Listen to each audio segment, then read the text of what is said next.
हाँ, तूने कहा था कल आना, अब आ गया हूँ। अब ये बता, इजराइल और फिलिस्तीन के बीच युद्ध क्यों हुए और अभी जारी युद्ध में विराम कब होगा? इन दोनों के बीच युद्ध क्यों हुआ है, इस पर तो विस्तार से चर्चा करेंगे ही, लेकिन इन दोनों के बीच युद्ध का भी, विराम का भी और फिर युद्ध का अंतहीन सिलसिला है, जिसके पीछे इन दोनों के अलावा वे सभी हैं जो युद्ध और विराम दोनों से मालामाल होते हैं।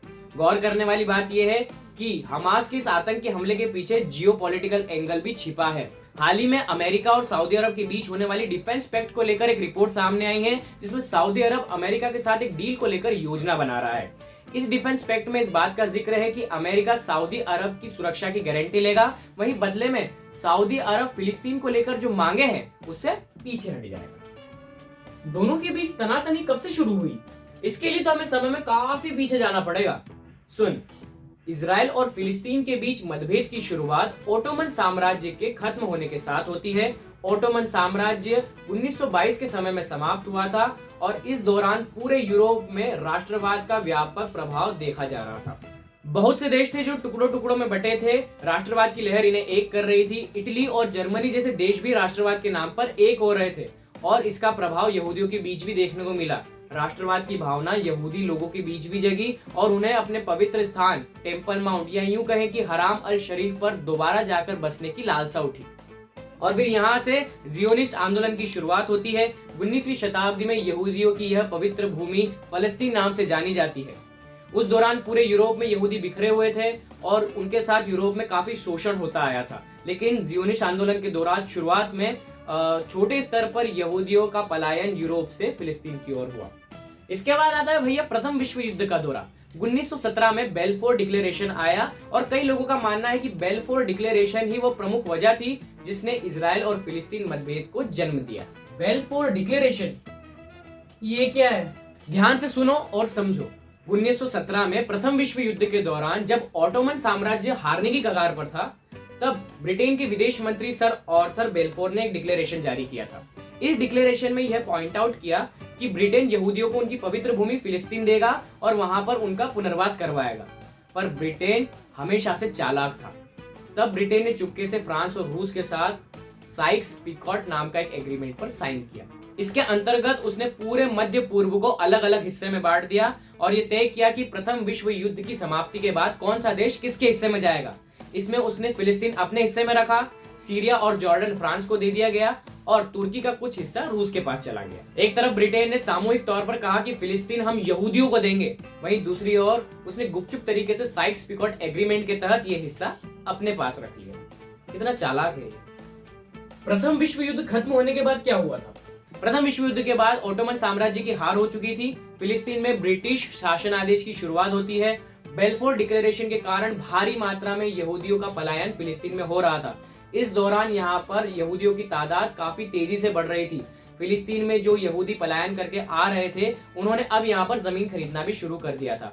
धीरे धीरे धीरे धीरे यहूदियों का फिलिस्तीन में विस्तार होने लगा और फलस्तीन में यहूदियों का व्यापक विस्तार भी होने लगा था। फिलिस्तीन में अपना प्रभुत्व मजबूत करने के बाद उन्होंने अरब फिलिस्तीनियों को भगाना शुरू कर दिया। इसके कारण 1936 में अरब फिलिस्तीनियों ने विद्रोह कर दिया, जिसे दबाने के लिए ब्रिटिश सरकार ने यहूदी सेना की मदद ली। बाद में अरब फिलिस्तीनियों को शांत करने के लिए ब्रिटिश सरकार ने यहूदी माइग्रेशन पर भी कई तरह की पाबंदियां लगा दी। इसके चलते यहूदी लोग ब्रिटिश सरकार के खिलाफ हो गए और छिप छिप कर उन पर गुरिल्ला हमला करने लगे। तब तक द्वितीय विश्व युद्ध का समय आ गया था। क्या द्वितीय विश्व युद्ध का समय भी आ गया? इतना लंबा चला ये सब? हाँ भाई, इसके बाद द्वितीय विश्व युद्ध की शुरुआत होती है। हिटलर के शासन के अंतर्गत यूरोप में भयंकर स्तर पर यहूदियों का नरसंहार हुआ। करीब 42 लाख यहूदियों को गैस चेंबर में डालकर मार दिया गया।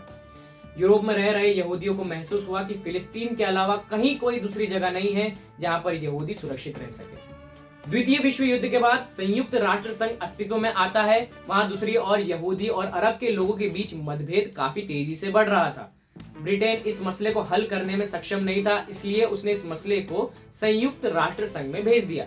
इस मसले पर संयुक्त राष्ट्र संघ में वोटिंग हुई और नतीजा निकला कि जहां यहूदियों की संख्या ज्यादा है उन्हें इजराइल दिया जाएगा, वहीं जिस जगह अरब बहुसंख्यक है उन्हें फलस्तीन दिया जाएगा। तीसरा था यरूशलेम, जिसे लेकर मतभेद काफी था क्योंकि यहाँ आधी आबादी यहूदी है और आधी मुस्लिम है। इसे लेकर संयुक्त राष्ट्र संघ ने अपने फैसले में कहा कि इस क्षेत्र पर अंतरराष्ट्रीय नियंत्रण लागू होगा, मतलब कि ये एरिया संयुक्त राष्ट्र संघ के अंदर आएगा।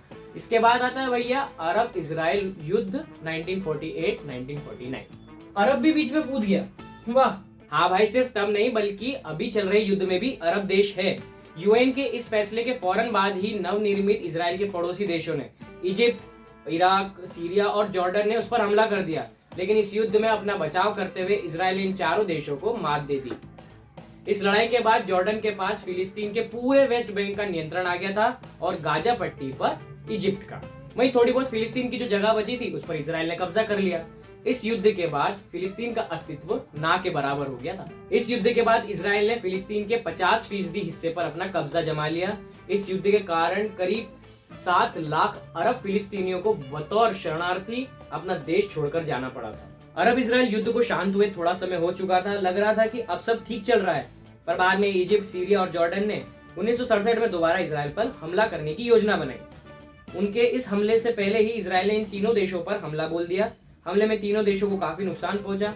इस युद्ध में इजराइल ने सीरिया से गोलन हाइट, इजिप्ट से गाजा स्ट्रिप एवं सिनाई पेनिसुला और जॉर्डन से वेस्ट बैंक छीन लिया। बाद में कुछ अंतर्राष्ट्रीय समझौते के कारण इजराइल को सिनाई पेनिसुला इजिप्ट को वापस करना पड़ा। उधर दूसरी तरफ इजराइल के पास पूरा फिलिस्तीन कब्जे में था। इस युद्ध को 6 डे वॉर के नाम से भी जाना जाता है। इजराइल फिर जीत गया। हाँ, फिर करीब 15 साल बाद आता है ओस्लो एकॉर्ड समझौता 1993। अब ये क्या है? इजराइल का फिलिस्तीन पर पूरा नियंत्रण हो चुका था। इसके बाद फिलिस्तीनी लोग वेस्ट बैंक पर बढ़ रहे इजरायली सैन्यकरण दमनकारी नीतियों के खिलाफ बोलना शुरू करते हैं। इसी कड़ी में यासिर अराफत ने एक संगठन की शुरुआत की जिसका नाम फिलिस्तीन लिबरेशन ऑर्गेनाइजेशन था। इस संगठन ने कई छुटमुट बमबारी की, विदेशों में स्थापित इजरायली एम्बेसी पर हमला किया। इजराइल के लगभग 29 विमान हाईजैक किए गए। इस दौरान इस देश में हिंसा बढ़ने लगी थी। उसके बाद एक बहुत बड़ा परिवर्तनकारी दौर आता है। दोनों देशों के बीच शांति स्थापित करने के लिए 1993 में ओस्लो एकॉर्ड समझौता होता है। इसमें यह निर्णय लिया गया कि फिलिस्तीन इजराइल को एक अंतर्राष्ट्रीय देश के रूप में स्वीकार करेगा। वहीं दूसरी ओर इजराइल ने पीएलओ को फिलिस्तीनी लोगों का प्रतिनिधि माना। इस समझौते में यह भी फैसला किया गया कि फिलिस्तीनी सरकार वेस्ट कोस्ट और गाजा स्ट्रिप को लोकतांत्रिक तरीके से नियंत्रित करेगी। इस समझौते के लिए इजराइल ने yitzhak राबिन और फिलिस्तीन के यासिर अराफत को शांति का नोबेल पुरस्कार भी दिया था। गौरतलब बात यह है कि ये समझौता 5 साल के लिए किया गया था। इसके बाद दोबारा शांति समझौते के लिए कैंप डेविड 2 2000 में इजराइल और फिलिस्तीन एक मंच पर आए।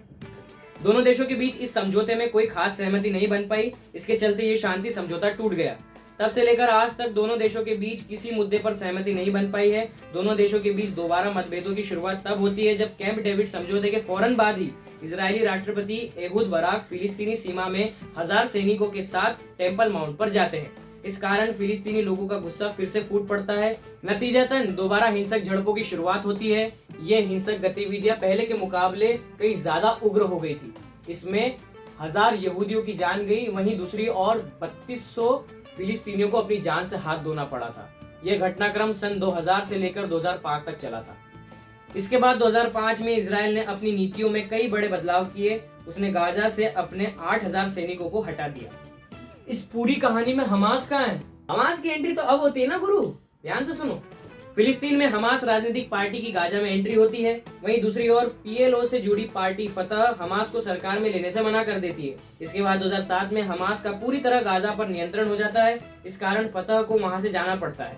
हमास के उत्थान से फिलिस्तीन की राजनीति में दोहरीकरण आता है। पहले केवल एक ही पार्टी पीएलओ थी।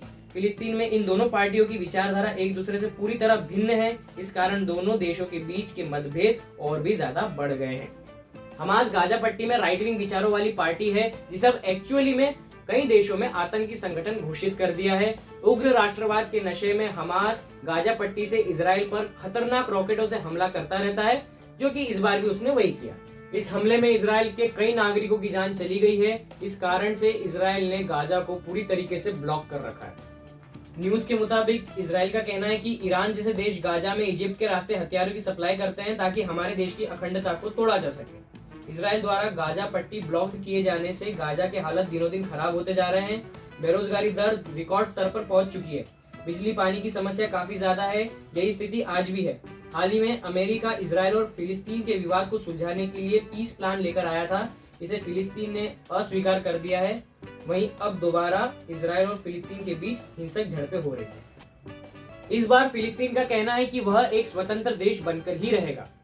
वाह यार, काफी इंटरेस्टिंग मामला था इन दोनों देशों के बीच। एक्चुअली सिर्फ इन दोनों देशों के बीच नहीं, काफी सारे देश थे, लेकिन हमेशा इजराइल ही जीतता आ रहा है ना। हाँ, इसी वजह से सबको लगता है कि इस बार भी इजराइल ही जीतेगा। कोई भी जीते भाई, हारता तो आम आदमी है ना, जिसे अपनी जान गंवानी पड़ती है।